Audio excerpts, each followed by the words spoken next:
தமிழ்நாடு மேற்கு வங்கம் சட்டமன்ற தேர்தலில் ஒரு மாற்றம் வரப்போகுது, மக்கள் எல்லாரும் ஆச்சரியப்பட போறாங்க அப்படின்னு சொல்லி பாஜகவினுடைய தேசிய தலைவர் சொல்லியிருக்காரு. இதை மக்கள் எப்படி பார்க்குறாங்க அப்படின்னு சொல்லி மக்கள்கிட்ட கேட்டு தெரிஞ்சுப்போம். தமிழ்நாட்டில் மாற்றம் வந்துருக்குன்னு சொன்னால் இப்போ 2 மாற்றம் வந்திருக்கு. ஒரு மாற்றம் வந்து பார்த்தீங்கன்னா தலைமைச் செயலர் மாற்றினது, இன்னொன்று பார்த்தீங்கன்னா டிஜிபி மாற்றிருக்காங்க. இந்த 2 தான் மாற்றமாக வரும். இன்னொரு மாற்றம் வந்தால் என்ன வரும்னா டிஎம்கேவோட 2.0 ஆட்சி மாற்றமாக இருக்கும். அதை தான் அவங்க அப்படி சொல்லியிருக்காங்க, தவிர வேறு எந்த மாற்றமும் நடக்க போகிறதில்ல. திருப்பி டிஎம்கே 2.0 மாற்றத்தை தான் அவங்க மாற்றம்னு சொல்லியிருக்காங்க. வேறு எந்த மாற்றமும் நடக்க போகிறதுக்கெலாம் வாய்ப்பே இல்லை. இல்லை, பார்லிமெண்ட்டில் ஒரு எம்பி ஒருத்தவங்க பேசியிருப்பாங்க, தமிழ்நாடு சொல்ல மாட்டார், கேரளா, மேற்கு வங்காளம், அடுத்து 3வது ஸ்டேட் சொல்லுவார், டிஎம்கேன்னு தான் சொல்லுவார். அங்கே கூட தமிழ்நாடுன்னு சொல்ல மாட்டாங்க. ஸோ இந்த 3 ஸ்டேட்டில் வந்து 3 சீட்டு ஜெயிங்க அப்படின்னு சொல்லி பார்லிமெண்ட்டில் ஒரு எம்பி பேசினா ஒரு வீடியோ ஒன்று அவங்க எம்பி பேர் சரியாக தெரியல எனக்கு, அவங்க பேசியிருப்பாங்க. ஸோ அதனால் வந்து இதுதான் இங்கே மாற்றுவாங்க. டிஎம்கே தமிழ்நாட்டில் வந்து தமிழ்நாடு கிடையாது, டிஎம்கே தான் நார்த் சைடு ஃபுல்லாக. இங்கே இதுதான் டிஎம்கே தான் மாற்றமாக இருக்கும். வேறு எதுவும் டிஎம்கேக்கு மாற்றம் எதுவுமே மாற்றாங்க இருக்குது, மாற்றம் வரப்போகிறதே கிடையாது இங்கே இனிமேல். நம்ம ஆச்சரியப்பட போகிறாங்க. அவர் சொல்கிறது உண்மைதான். பிஜேபிக்கு மிகப்பெரிய தோல்வியே அந்த 2 மாநிலமும் கொடுக்க போகுது. அதை கரெக்டாக தான் அவர் கரெக்டாக கணிச்சு சொல்லியிருக்கிறார். அதை அப்படி தான் எடுத்துக்கணும். பிஜேபி ஆட்சியில் அமைக்காதுங்க. எந்த கட்சியை கேட்டாலும் அவங்க வருவாங்கன்னு தான் சொல்லுவாங்க. ஆனால் அந்தந்த மாநிலத்தினுடைய பல்சுன்னு ஒன்று இருக்குதுல்ல. இப்போ தமிழ்நாட்டிலலாம் வந்து பிஜேபிலாம் இங்கெல்லாம் ஒன்றுமே செய்ய முடியாது. தமிழ்நாட்டில் வந்து திராவிட கட்சிகளை தாண்டி இங்கே யாரும் வந்து கால் ஊன்ற முடியாது. அதேமாதிரி வெஸ்ட் பெங்கால்லையும் அந்த இதெல்லாம் நடக்காது.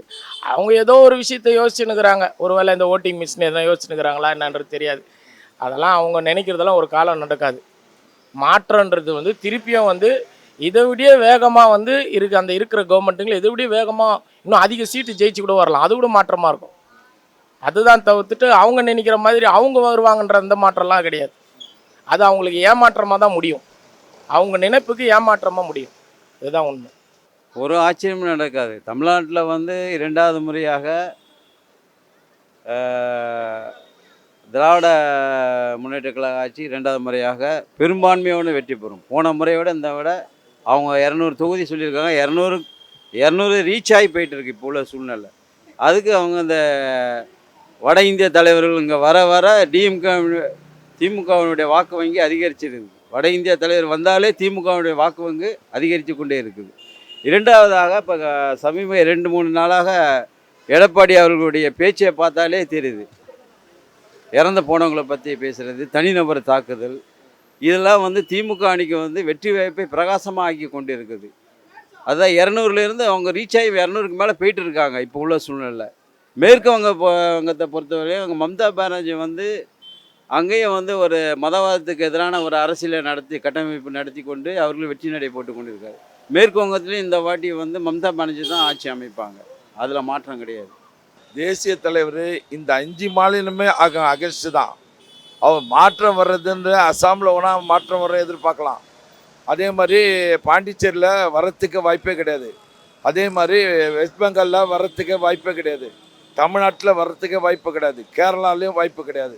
காரணம் எல்லா இடத்துலையும் அந்தந்த மாநிலத்தில் தலைவர்கள் ஸ்ட்ராங்காக இருக்காங்க. அந்த ஸ்ட்ராங்கில் யாரும் அவங்க உள்ளே நுழைய முடியல. ஆனால் முறையில் ஒரு பிரச்சாரத்தை உண்டு பண்ணுறாங்க. இந்த மாதிரி மாற்றம் வரும் அப்படின்னு சொல்லிட்டு பிரச்சாரத்தை அவங்க முடக்கிறதுக்காக அந்த மாதிரி செய்கிறாங்க. அதான். ஆனால் மாற்றம் வரத்துக்கு வாய்ப்பே இல்லை. அவங்கவுங்க இருக்கிற மாநிலத்தில் அவங்கவுங்க தான் வருவாங்க.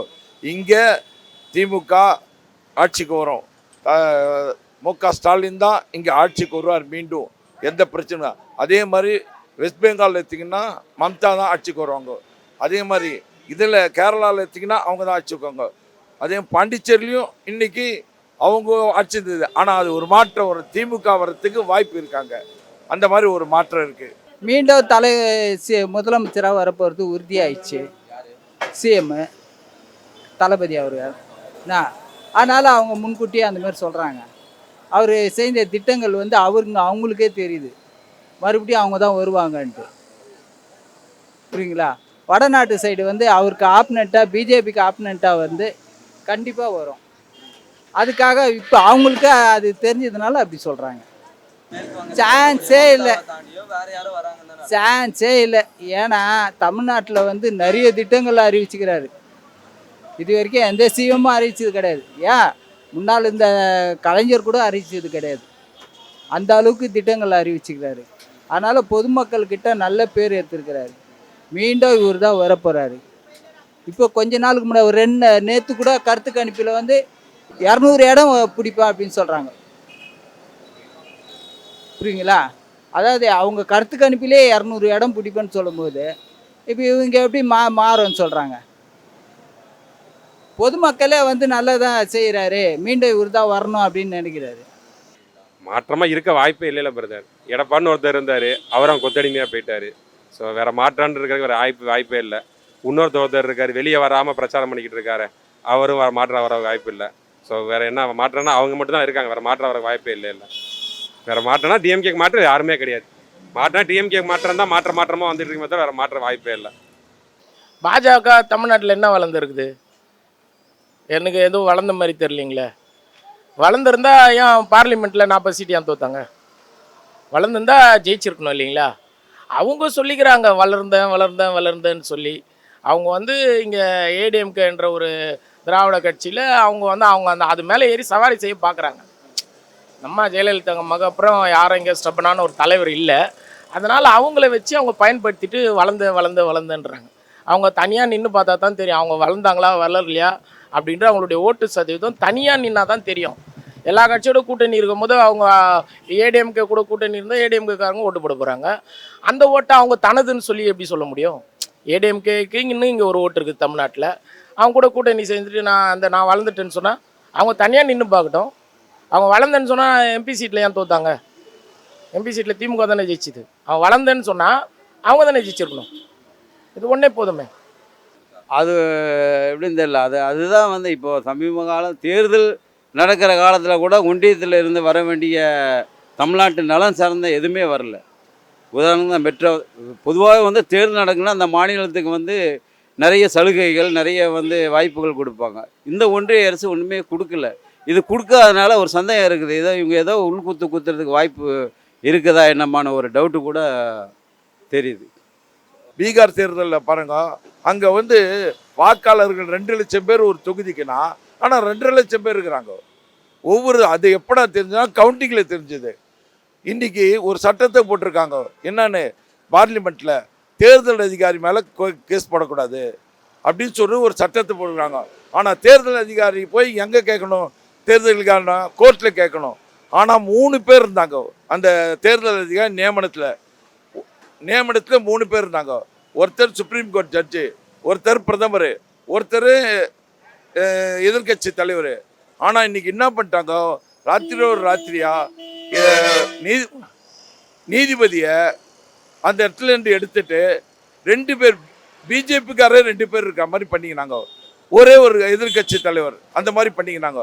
இதனால் அவங்க என்ன செய்கிறாங்களோ வருங்காலத்தில் இந்த ஓட்டு திருட்டு நடறதுக்கு ரொம்ப வாய்ப்பு இருக்குது. ராகுல் காந்தி கூட சொல்லியிருக்காரு அங்கங்கே மீட்டிங்கில், நிறைய ஓட்டு திருட்டு கர்நாடகாவில் நடந்திருக்கு, பீகாரில் நடந்திருக்கு. இந்த மாதிரி நிறைய ஓட்டு திருடு இங்கேயும் அது பிளான் பண்ணுறாங்களா எனக்கு டவுட்டாக இருக்குது. காரணம் ஒவ்வொரு தலைவர்களும் வர்றவங்களாம் இதை தான் சொல்கிறாங்க, ஒரு மாற்றம் வரும். எப்படி மாற்றம்? இங்கே நம்ம செஞ்சுருக்கிற சாதனையை வச்சு இங்கே நம்ம கேட்குறாங்க, நம்ம முதல்வர் கேட்குறாங்க. ஆனால் மாற்றம்னாங்க எனக்கு ஓட்டு திருடுவாங்களா? ஏன்னா அங்கே